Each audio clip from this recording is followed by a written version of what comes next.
there was always this kind of sort of calling back to the Midwest. I felt like any time that my parents would take us back to visit family, I always felt like I wanted a little bit more time to spend with my family back in the Midwest, and so I chose to come to South Dakota State University. And I was looking at USD, and they both had phenomenal track and field programs, but I really wanted to focus on the cross country and track and field, and my academics probably was coming in second place at that point, I think. But yeah, I chose them. They both had strong running programs, and that's kind of what I wanted to do. I wanted to, work in the field of running and in academics as well. I just went right into South Dakota State in the fall of 1997, and I chose South Dakota State University because they had, in '96, just won the national championship for, at that time, NCAA Division II. So, SDSU and USD both are in Division I athletics now, but back in '96, '97, they were at the top of the running powerhouse cross-country programs. In fact, my freshman year, USD actually won the national championship. So I think some people would look at my choosing SDSU as probably a bad decision, because I could have been on a national championship team my freshman year at USD. But I chose South Dakota State, and I'm really glad that I did. I like to think of myself as like a miler.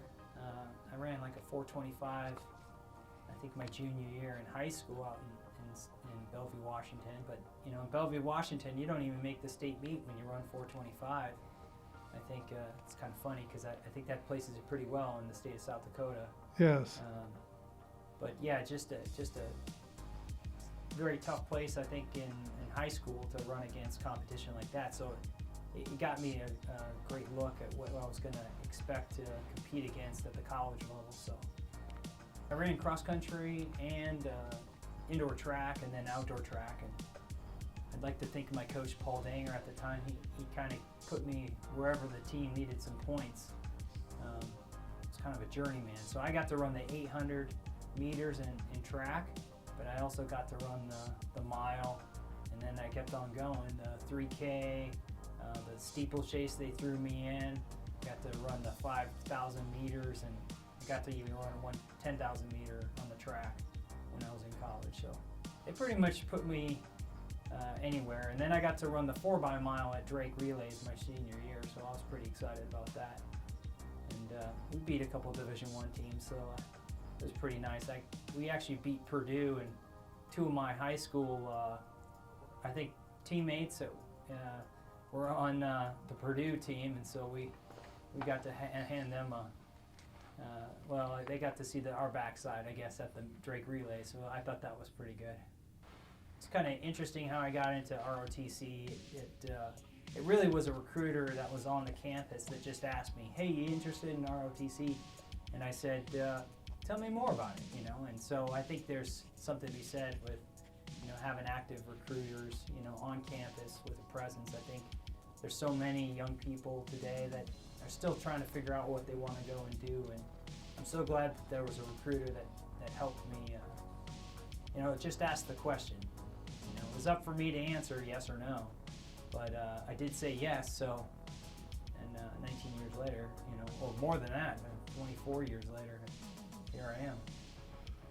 So that was you started that in your freshman year? Yeah, I took the class. It was a free credit there at South Dakota State University. I think ROTC credits are pretty much free, even when you want to take the upper level too. But yeah, I started my freshman year. You remember any of your instructors? Oh yeah, I had Master Sergeant Carpenter, who was very, just a great instructor for me. Who really challenged me. I had Major Fleckenstein. I actually Captain Fleckenstein at the start, and then he got promoted to Major while I was there. He was an aviation officer, and certainly Lieutenant Colonel Corbett, who was Brigadier General retired, Keith Corbett, who was professor of military science there at South Dakota State University when I was commissioned, and administered the oath when I graduated. So. And then I got an assignment for Gold Bar recruiting, just for about 60 days. Could have been 90 days, I think. But I got a chance to work on campus during the summer and try to sign up as many kids for ROTC as I could. I think I got about 75, and I thought that was pretty good for an incoming freshman class. I think this student orientation is where I found myself trying to help and advise kids, you know, for their classes, and certainly I was a history education major, and was able to, you know, graduate in 4 years, and with student teaching, which I think today when you're trying to do student teaching, it ends up being about 4.5 years when you try to. But I threw in a lot of credits, but I got to help advise a bunch of students, you know, just coming in their freshman year on. And 75 of them wanted to, you know, try out ROTC, so I thought that was a pretty good deal.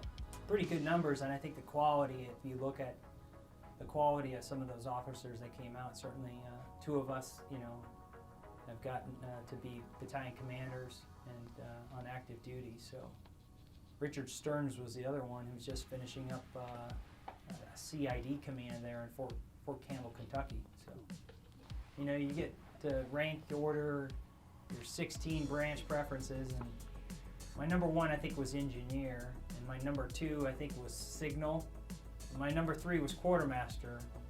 But I was okay with quartermaster because I did get my number 1 duty station, which was Fort Carson, Colorado. So I was really happy about that. Anytime that the Army can kind of give you something that you really wanted. And my idea was to get out to Colorado because that's where my grandfather served. And it's pretty cool.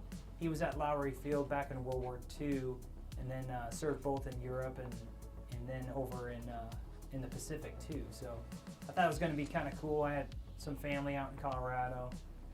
But first I had to go to Fort Lee, Virginia for officer basic course. And I started there in August of 2001, and then I graduated in December of 2001. Oh, in 9/11 I was at officer basic course in Fort Lee, Virginia. Okay.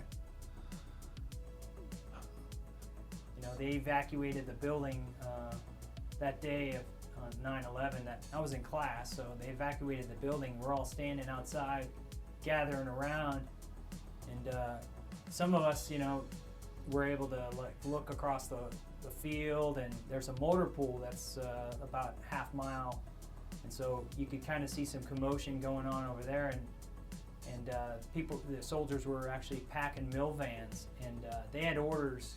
This unit actually had orders to go report to not only the Pentagon or Washington D.C. area, but also New York City. And then we later found out the next day that that unit was actually the 54th Mortuary Affairs Company. And so that's when it kind of hit me that, you know, some of the first units to respond on active duty were, you know, a mortuary affairs unit. And that's when I realized that quartermaster was way bigger than I ever thought. And this Army thing is going to get serious really quick. Yeah, so after OBC, I graduated December. I then reported to Fort Carson, Colorado, and so I took some leave to come home to South Dakota and spend some time with my family, and then I reported to Fort Carson, Colorado, and got a chance to join the 43rd Area Support Group in 2002, January 2002, and I spent some time up in the S4 shop, so I spent some time there before I was able to get a platoon in the 68th Corps Support Battalion. And so I spent about, I think it was about 5 months as one of the assistant S4 officers in that shop, and it was a great learning environment for me. There was a lot of senior officers on that group staff, ran by a brigade commander named Colonel Ivy, Colonel Michael Ivy, and he really poured into his officers, and that certainly, you know, poured into a young second lieutenant walking around a group headquarters. So I definitely got to learn and understand what they were going to be looking for from a young platoon leader when I actually was given the opportunity for leading a platoon. I got a chance to be a platoon leader in the 68th Corps Support Battalion. First actually was a 59th Quartermaster Company, and that's a bulk petroleum fuel company.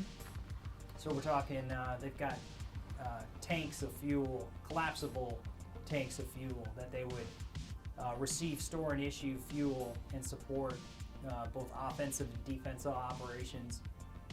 And this is 2002 now, and I got a chance to go with the 59th Quartermaster Company to the National Training Center in September of 2002. So a year after September 11th, I mean, we're training and preparing for future operations, which I didn't know at the time, but we were training our fuel company for war.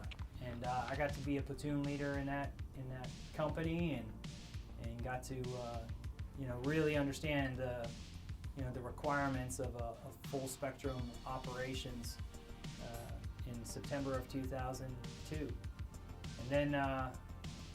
And then later I would be assigned to the 183rd Maintenance Company in February of 2003. So I did not deploy with the 59th Quartermaster Company, but I actually deployed with the 183rd Maintenance Company, and got to step into being a platoon leader in that new platoon, right there in theater, pretty much. Yeah, I got to see the theater distribution center sort of being built in progress, because unfortunately what happened was many of the logistic units were brought into theater too late to actually build up a large presence, or at least enough sustainment to be able to really have enough momentum to push further if required after the initial run to Baghdad. April 5th is when my company, 183rd Maintenance Company, had received orders to actually move out from Kuwait to Talil Air Base, which is just near Al-Naziriyah, Iraq. Yeah. And so I actually stayed back in Kuwait because we were the only Class 9 warehouse that actually had repair parts, if you can imagine that.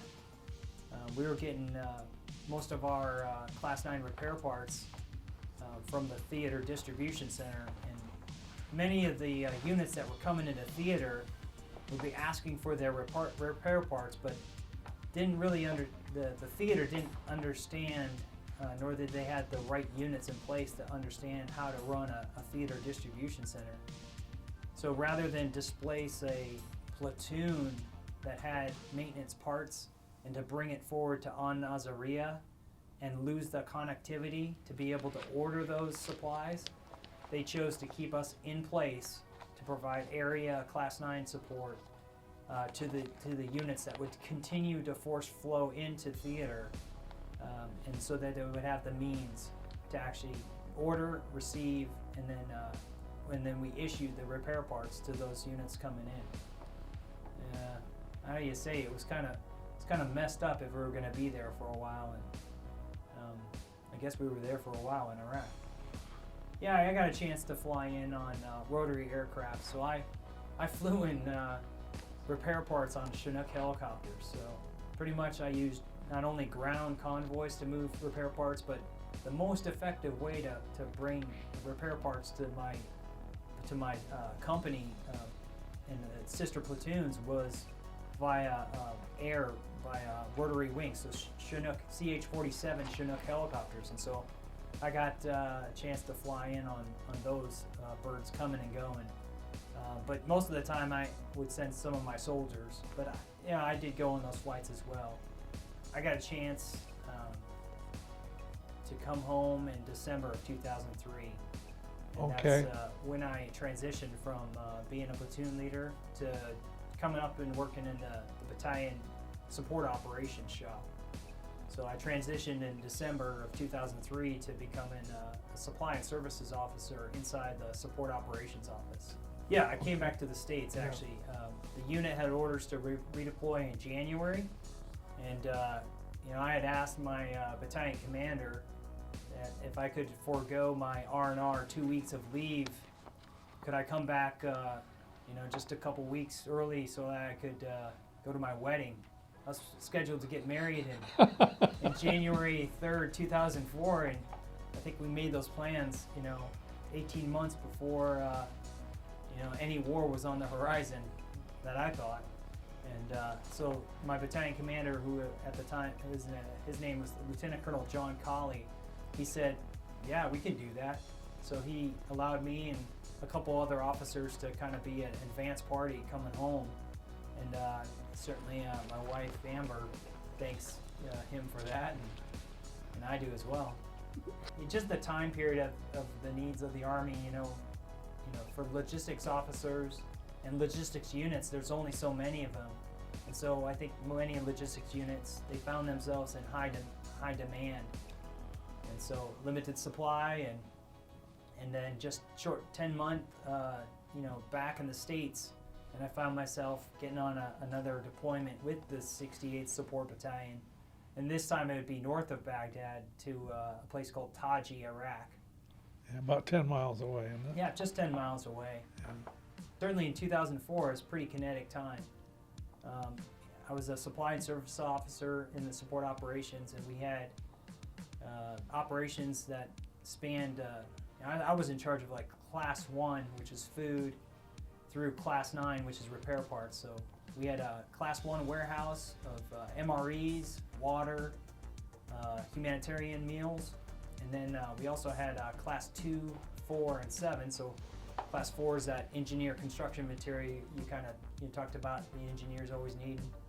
And then the 7 major end items, we had a yard where we'd actually store that material for both class 2, class 4, and 7. And then we also had class 9 repair parts warehouse. We actually had some unique warehouses. One was like the NBC gear, so they called a JS list. Yeah.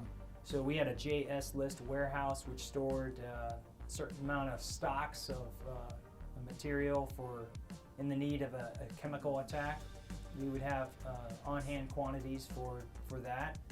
And then the second unique warehouse I got a chance to help out with was a captured enemy material warehouse there in Taji, which had anything from gold-plated AK-47s to a bust of Saddam Hussein himself, and that was tore down. And yeah, so that's all that was returned back to the Ministry of Defense there in Iraq in 2005. After, as I was departing, we set up a Phoenix Academy, which was a joint, actually combined effort with the Australians at the time, who would be teaching the newly forming Iraqi army on sustainment and logistics.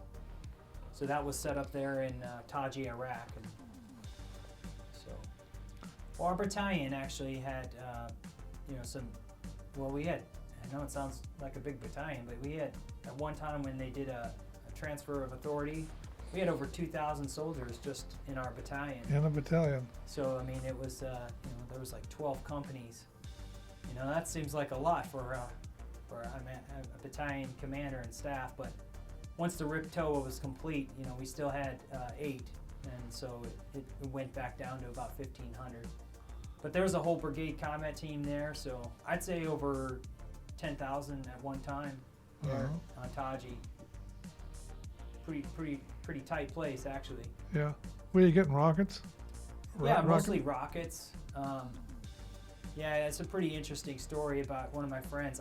I used to run daily with one of my friends, Dominic Nogic, and he was a fellow captain who was there. He was actually working with the Iraqis at the Phoenix Academy, helping train them. And he missed the morning run, and I left promptly at I think about 6 o'clock or 5:30. It's interesting because I just do the same route Sometimes we mix it, sometimes we go reverse just to change directions. But he knew exactly where I was going to be, probably to catch up. But we received an indirect fire attack, and I was, in the ditch. But here comes Dominic Najic in an Iraqi pickup truck, coming to my aid. And yeah, it's kind of cool that, it's nice having friends come to your aid. Yeah. Certainly in those situations. And mostly it was, targeted those indirect fire attacks at the airfield. Pretty strategic asset there. We had Apaches, we had Blackhawks, we had CH-47s that would do rotary flights in and out to support the operations going on in that very kinetic time period of 2004 to 2005. Yeah, so I got to come back in October of 2005, if I recall, right before Halloween. And actually it was, it's pretty, I think that's when pretty much you leave in, I think it was, November and come back in October, I think, yeah. Did you stay in communications with your wife all that time? Yeah, it was great. It's definitely different. We used, I wrote quite a few letters, and she would write quite a few letters, but, we had email, which is, it's it was like a luxury, I think, for today's modern soldier, that they have that electronic form of communication that, so we would definitely keep in touch. And, being on battalion staff, which I had, some opportunities to use the phone, and certainly I used that, and she'd send AT&T, calling cards, so I could use that as well. And so there was some great ability to be able to still stay connected. Yeah. Plan was to get out at that point after 2 deployments. I'd served my initial 4-year obligation for the Army. I think the plan, as Amber and I saw it, we had planned to get out. I was going to teach high school history. I was going to be a track and field cross-country coach right there in Colorado.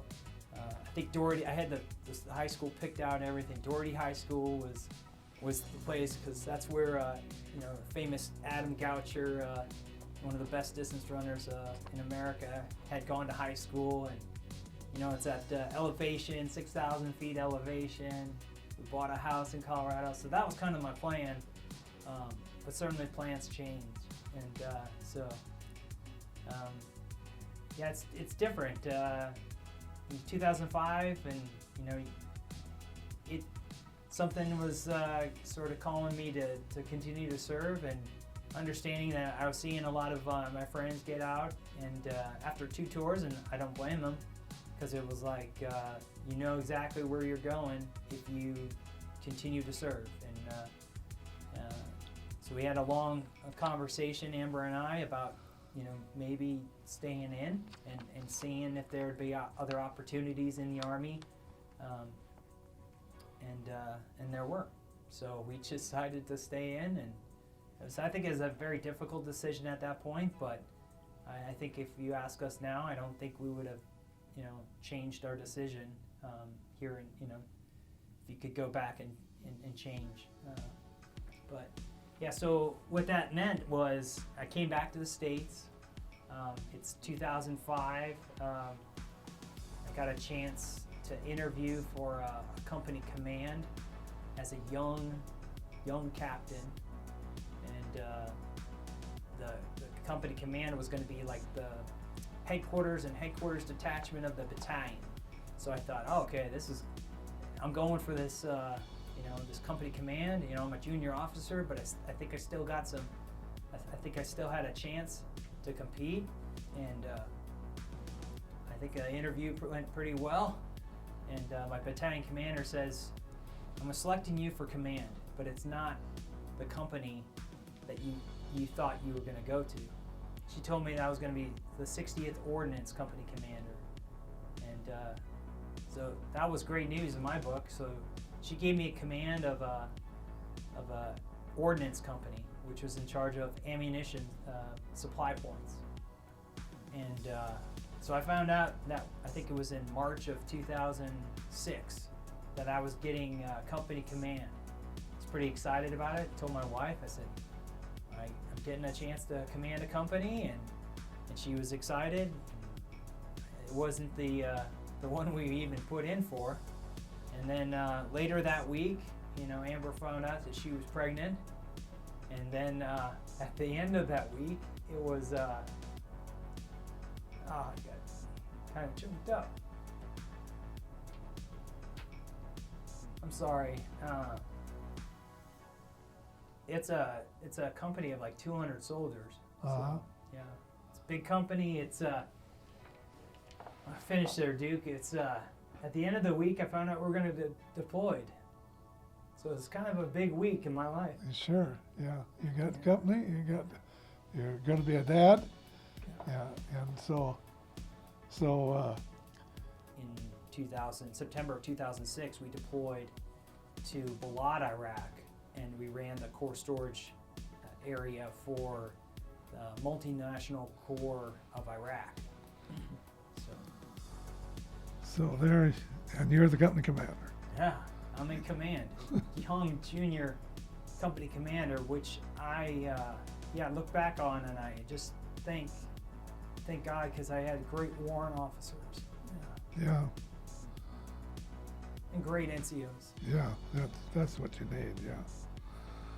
The orders for a year, but at that time, a decision was made to surge in Iraq, and so we took on that surge as well in terms of supporting ammunition. So our tour got extended there for an extra 75 days, and 75 days it counts, especially when you're 8 months into the deployment and you think you're going to go home in 4 more months, and then it gets extended another 75 days. But I think looking back on it, we had a really good mission, and the soldiers were focused. I think when they look back at what they did at that time period, it really did support,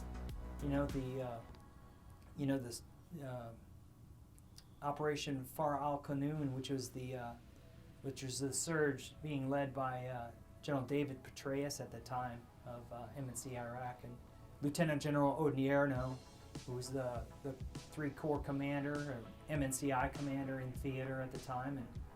And so with that good mission, I think we were able to meet all the needs of not only our higher headquarters, the 1034th CSSB, which is out in Iowa, but also the 13th Sustainment Command Expeditionary, which is out of Fort Hood. So it was difficult because they find out it's very instantaneous. When a decision like that to surge, is made, and if you're tied to pretty important missions, you're going to be on that list.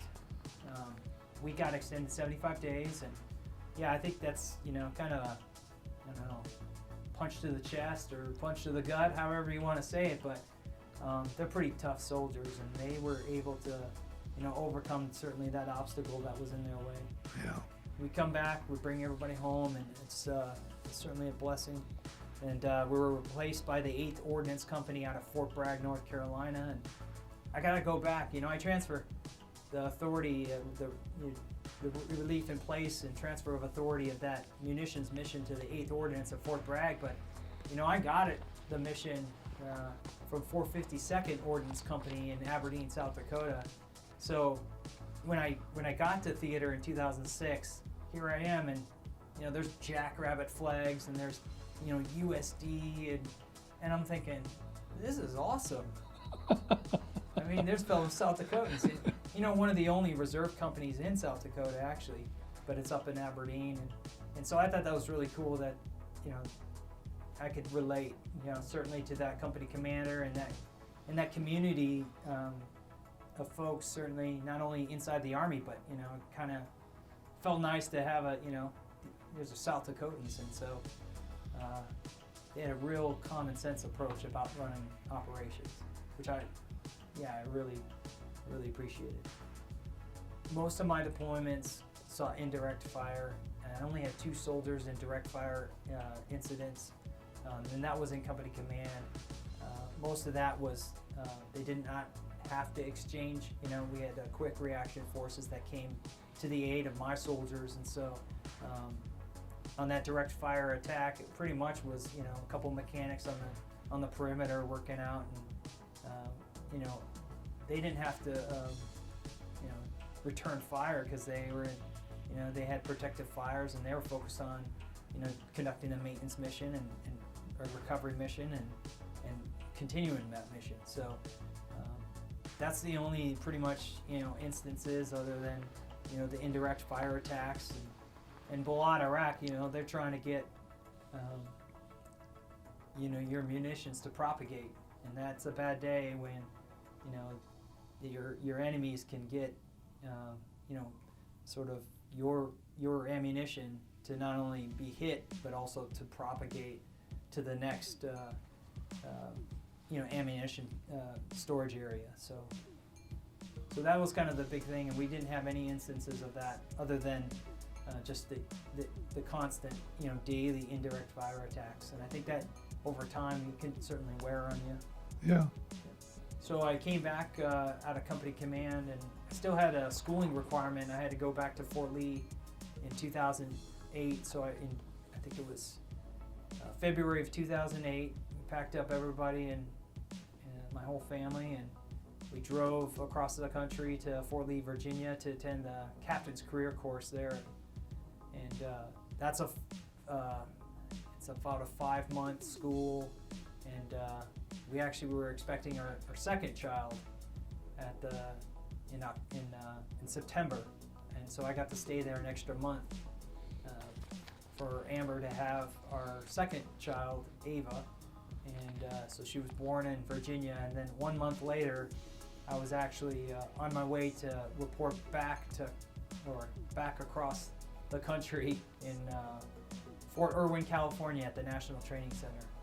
So that was my next assignment, and I was going to be on the gold miner observer controller team there in Fort Irwin, California. And I didn't make major until I left Fort Irwin, California after 18 months and got an opportunity to go to graduate school at Indiana University. And that's where I made major that first year in graduate school.